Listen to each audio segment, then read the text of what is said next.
ஓம் ஸ்ரீ மகாபெரிவா சரணம். புதன்கிழமை பிள்ளையார் சதுர்த்தி வருது இல்லையா?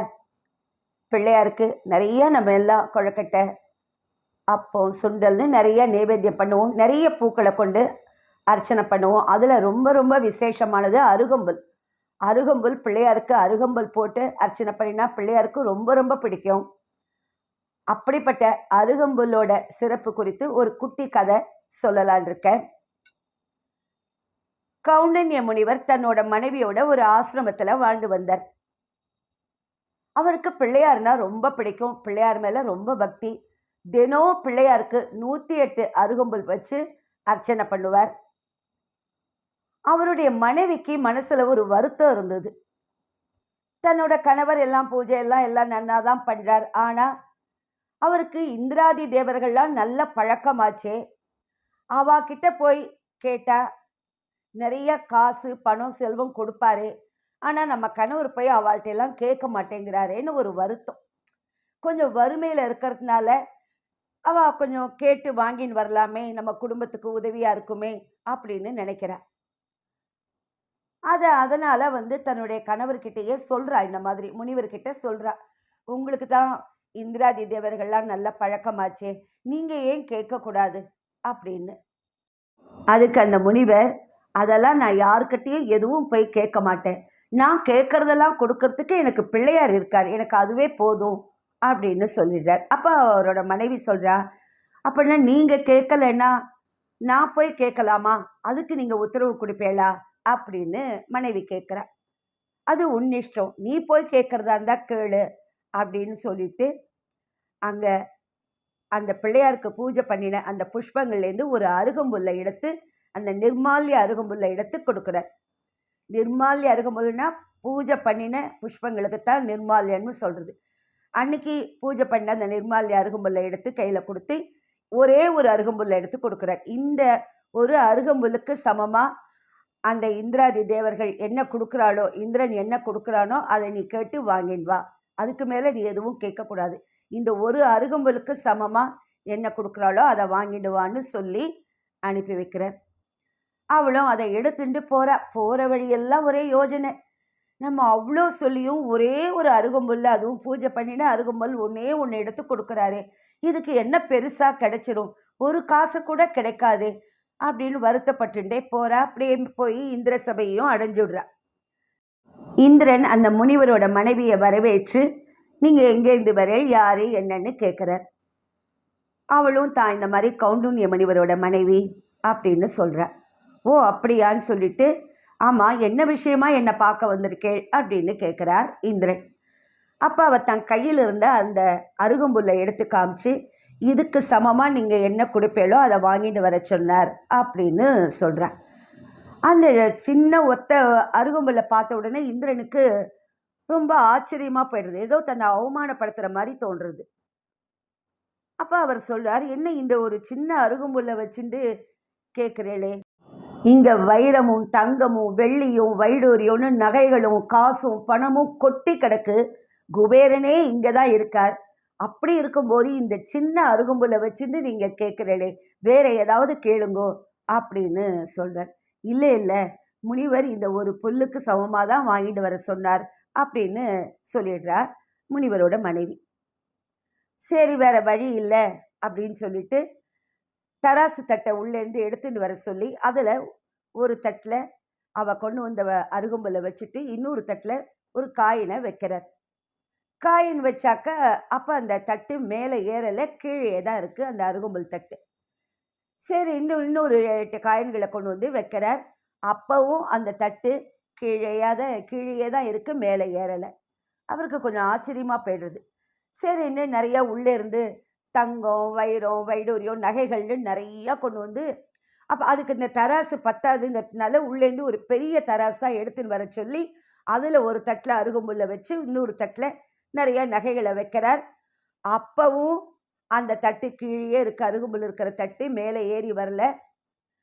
இவருக்கு ரொம்ப ஆச்சரியமாக போயிடுது, இது என்ன அதிசயமாக இருக்கேன்னு சொல்லிட்டு வேற வழி இல்லாமல் தன் தலையிலேருந்து கிரீடத்தை கழட்டி வைக்கிறார் ஒரு தட்டில். இந்திரனே கிரீடத்தை கழட்டி வச்சுட்டாருன்னு அங்கே இருக்கிற மற்ற அத்தனை பேரும் அத்தனை தேவர்களும் தங்க எல்லாருடைய கிரீடத்தையும் எடுத்து கழட்டி வைக்கிறா. அந்த தட்டில் எல்லா கிரீடமும் அந்த தட்டில் இருக்கு. அப்பவும் அந்த அருகும்பல் தட்டு கீழேயே இருக்கு. அவருக்கு ரொம்ப ஆச்சரியமா போயிடுறது எல்லாருக்குமே. எல்லாரும் அதிசயமா நிக்கிறா. சரி, வேற வழி இல்லை, இது என்னன்னு தெரியல, நம்ம முனிவரை உடனே பார்த்தாகணும், நம்மளால எதுவும் கொடுக்க முடியல இதுக்கு சமமா, அதனால உடனடியா உங்க கணவரை முனிவரை நான் சந்திக்கணும் அப்படின்னு அந்த பெண்மணிகிட்ட சொல்றாரு இந்திரன். உடனே தன்னுடைய எல்லா தேவர்களோடையும் சேர்ந்து இந்திரன் இந்த முனிவரோட ஆசிரமத்துக்கு வந்து சேர்றா. எல்லாருமா முனிவரோட மனைவியும் அங்க வந்துடுறா. முனிவர் எல்லாரையும் பார்த்துட்டு ஆச்சரியப்பட்டுட்டு தன் மனைவி கிட்ட கேட்கிறார், நான் உன்னை ஒரு அருகம்புலுக்கு சமமா தானே வாங்கிட்டு வர சொன்னேன், நீ இந்திராதி தேவர்களையே அழிச்சுன்னு வந்துட்டியே அப்படின்னு கேட்கிறார் முனிவர் தன் மனைவி கிட்ட.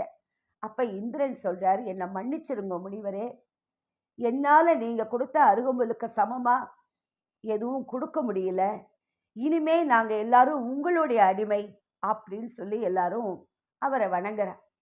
அப்ப முனிவர் சொல்றார், யாரும் யாருக்கும் அடிமை இல்லை அப்படின்னு சொல்றார். அந்த சமயத்துல முனிவரோட மனைவி முனிவரோட காலில் விழுந்து சொல்றார், என்னை மன்னிச்சிருங்கோ, ஒரு அருகம்புல்லுக்கே இவ்வளவு மகிமை இருக்கும்போது தினம் 108 அருகம்புல்களால நீங்க அர்ச்சனை பண்ணிட்டு வரையிலே, அப்ப நமக்கு எவ்வளவு நன்மையை பிள்ளையார் செய்வாங்கிறத நான் நல்லாவே புரிஞ்சுட்டேன். எத்தனை கோடி செல்வமும் ஈடாகாது இந்த ஒரு அருகம்புல்லுக்குங்கிறத நான் ரொம்ப நன்னாவே புரிஞ்சுட்டேன்னு சொல்லிட்டு அந்த முனிவர் காலில் விழுந்து அழறா முனிவரோட மனைவி. முனிவர் எல்லாருக்கும் ஆசீர்வாதம் பண்ணி, இந்திராதி தேவர்களுக்கெல்லாமும் ஆசீர்வாதம் பண்ணி அனுப்பி வைக்கிறார். இதுலேருந்து நமக்கு அருகம்புல்லோட மகிமை, நம்ம எத்தனை பூக்கள் வச்சு அர்ச்சனை பண்ணினாலும் ஒரு அருகம்புல் வச்சா போதும், பிள்ளையார் அப்படியே குளிர்ந்து போயிடுவார். இதை தவிர ஔவை பாட்டி பிள்ளையார் மேல விநாயகர் அகவல்னு ஒரு பாடல் பாடியிருக்கா, எல்லாருக்குமே தெரியும். இந்த பாடல் ரொம்ப விசேஷமானது. இதை பாராயணம் செய்தால் பரம ஞானம் உண்டாகும். இந்த ஔவையாரை பற்றியும் ஒரு கதை உண்டு. இந்த பாடல் எந்த சூழ்நிலையில வந்ததுங்கிறத இப்ப நம்ம பார்க்கலாம். சுந்தரமூர்த்தி சுவாமிகளும் சேரமான் பெருமாள் நாயனாரும் கைலாசத்துக்கு புறப்பட்டு போனார்கள். அப்படி போற வழியில மேல போயின்னு இருக்கா, பறந்து போயின்னு இருக்கா. கீழே ஔவை பாட்டி விநாயகருக்கு பூஜை பண்ணிட்டு இருந்தா. அப்ப மேலே இருந்தே அவ கூப்பிடுறா, பாட்டி நாங்க கைலாசத்துக்கு போயிட்டு இருக்கோம், நீங்களும் எங்க கூட வரேலா, சீக்கிரம் பூஜையை பண்ணிட்டு வரேலா, பண்ணி முடிச்சுட்டு வரேலா அப்படின்னு கேட்குறா. பாட்டி சொல்றா, நீங்க போறபடி போங்கோ, உங்களுக்காக நான் என் பூஜையை வேகப்படுத்த மாட்டேன், விநாயக பூஜையே எனக்கு கைலாசம்னு சொல்லிடுறா. ஆனால அவ போயிடுறா. ஆனா பாட்டிக்கு உள்ளூர ஆசை, கைலாசத்துக்கு போகணும்னு ஆசை. இது பிள்ளையாருக்கு தெரிஞ்சுடுறது, பகவானுக்கு தெரியாதா எதுவுமே. அப்ப விநாயகர் கேட்குறார், பாட்டியை பார்த்து கேட்குறார், ஔவை பாட்டியே நீ என் மேல ஒரு பாடல் பாடு, உனக்கு போகணும்னு ஆசை இருக்கு இல்லையா கைலாசத்துக்கு, என் மேல ஒரு பாடல் பாடு, உன்னை நான் அவர்கள் போறதுக்கு முன்னாடியே உன்னை கொண்டு நான் கைலாசத்துல சேர்த்துடுறேன் அப்படின்னு சொல்றார். உடனே பாட்டி ரொம்ப சந்தோஷம், பாட்டிக்கு வேக வேகமா பூஜையை பண்றா, அழகா முடிக்கிறா, அந்த பாடலையும் பாடுறா. அதுதான் விநாயகர் அகவல். சீதக்களப செந்தாமரை பூம் பாதச்சிலம்பு பல இசை பாட, பொன்னரை ஞானும் பூந்துகிலாடையும் வண்ணமருங்கில் வளர்ந்தழகெரிப்ப, பேழை வயிறும் பெரும் பார கோடும். இந்த பாடல் தான் பாடியிருப்பா ஔவை பாட்டி. இந்த ஒரு சூழ்நிலையில வந்த பாடல் தான் விநாயகர் அகவல். இது ரொம்ப ரொம்ப விசேஷமானது. இந்த பாட்டு நமக்கு நாக்குக்கே ஒரு பயிற்சியா இருக்கும். இந்த வார்த்தைகள் உச்சரிக்கும் போது நம்ம நாக்குக்கே ஒரு பயிற்சியா இருக்கிற மாதிரி இருக்கும். விநாயகருக்கு ரொம்ப பிடித்த பாடல். ஔவை பாட்டி இந்த பாடலை பாடி முடிச்ச உடனே பிள்ளையார் பிரசன்னமாகி அவளை அப்படியே தம் துதிக்கையால தூக்கி ஒரே வீச்சில் கைலாசத்தில் கொண்டு சேர்த்து விட்டார். அவளுக்கு பிறகுதான் சுந்தரமூர்த்தியும் சேரமான் பெருமாளும் கைலாசத்தை வந்து சேர்ந்தார்கள். இப்பேற்பட்ட விநாயகர் அகவலை நாம அவசியம் பிள்ளையார் சதுர்த்தி அன்னைக்கு பாடி விநாயகரோட அருளை பெறலாம். அதே மாதிரி அருகம்புல்லையும் அன்னைக்கு எல்லா புஷ்பங்களையும் வச்சுட்டு அர்ச்சனை பண்ணினாலும், முக்கியமாக அருகம்புல்லை வச்சு அன்னைக்கு அர்ச்சனை பண்ணி விநாயகரோட அருளை எல்லாரும் பெறணும்னு பிரார்த்திச்சுக்கிறேன். வக்ரதுண்ட மகாகாய சூரிய கோடி சமப்பிரப அவிக்னம் குருமே தேவ சர்வ காரியேஷு சர்வதா. வாக்குண்டாம் நல்ல மணமுண்டாம் மாமலராள் நோக்குண்டாமேனி நுடங்காது பூக்கொண்டு துப்பார் திருமேனி தும்பிக்கையான் பாதம் தப்பாமல் சார்வார் தமக்கு. ஓம் ஸ்ரீ கணபதியே நமக. ஓம் ஸ்ரீ மகாபெரிவா சரணம். நமஸ்காரம்.